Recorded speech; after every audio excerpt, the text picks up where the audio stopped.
নমস্কার বন্ধুরা, news today চ্যানেলে আপনাদের সবাইকে স্বাগত। কেকেআর প্রথম ম্যাচে হার দিয়ে তারা শুরু করেছে, কিন্তু দ্বিতীয় ম্যাচটা যে রয়েছে সেই সানরাইজার্স হায়দ্রাবাদের বিরুদ্ধে, তারা ঘরের মাঠে খেলবে সেই ইডেন গার্ডেন। এখানে কেকেআর এর একটি দুর্দান্ত অ্যাডভান্টেজ রয়েছে এবং কেকেআর ফ্যানরা অবশ্যই খুশি হবে।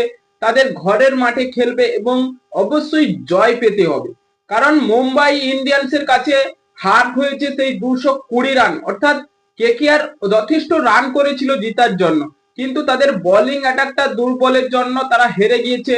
এবং সেদিকে যদি আমরা সানরাইজার্স হায়দ্রাবাদের দিকে যদি লক্ষ্য রাখি, তারাও সেই আরসিবি গতবারের চ্যাম্পিয়ন, তাদের কাছেও তারা 200 রান করেছিল, কিন্তু তারাও হেরে গেছে।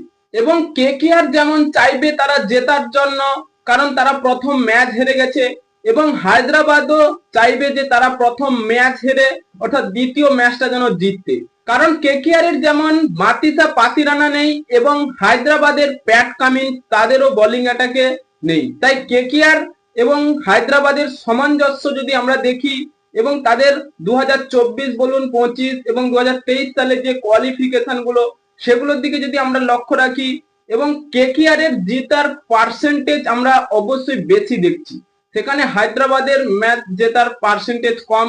তাই কেকেআর অনেকটাই এগিয়ে রয়েছে হায়দ্রাবাদের কাছ থেকে, কারণ ইডেন এই টসটা বেশি ম্যাটার করবে, কারণ কেকেআর এর বোলিং অ্যাটাকটা খুবই দুর্বল। তারা প্রথমে বোলিং করে নিলে অবশ্যই ব্যাটিং অর্ডারে যে রানটা পাবে সেটা অবশ্যই কেকেআর চেস করতে পারবে, কারণ তাদের ব্যাটিং অর্ডারে দুর্দান্ত ফর্মে রয়েছে আজিঙ্কে রাহানে এবং ফ্লিন অ্যালিন, ক্যামরন গ্রিন রয়েছে, রিঙ্কু সিং, রমনদীপ সিং, অঙ্কিত রঘুবংশী, সবাই দুর্দান্ত ফর্মে খেলছে।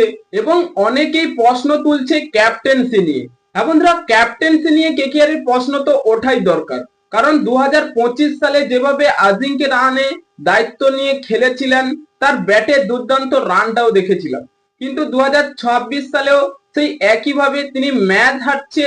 যাই হোক, তাতে দুঃখ নেই, কিন্তু তার ব্যাটিং এর রানটাও রয়েছে। তাই ক্যাপ্টেন্সির জন্য কি কেকেআর অবশ্যই ম্যাচগুলো হারছে, তার সেই কারণগুলো হায়দ্রাবাদের ম্যাচেই বোঝা যাবে। হ্যাঁ বন্ধুরা, আপনাদের কি মনে হয়, কেকেআর কি হায়দ্রাবাদের বিরুদ্ধে বা তারা ঘরের মাঠে ইডেন গার্ডেনে অবশ্যই জয় আনতে পারবে? তাই এক্ষুনি আপনাদের মতামত কমেন্ট বক্সে লিখে জানিয়ে দিন এবং চ্যানেলটি সাবস্ক্রাইব করে আমাদের পাশেই থাকুন। ভিডিওটি শেষ পর্যন্ত দেখার জন্য আপনাকে অসংখ্য ধন্যবাদ।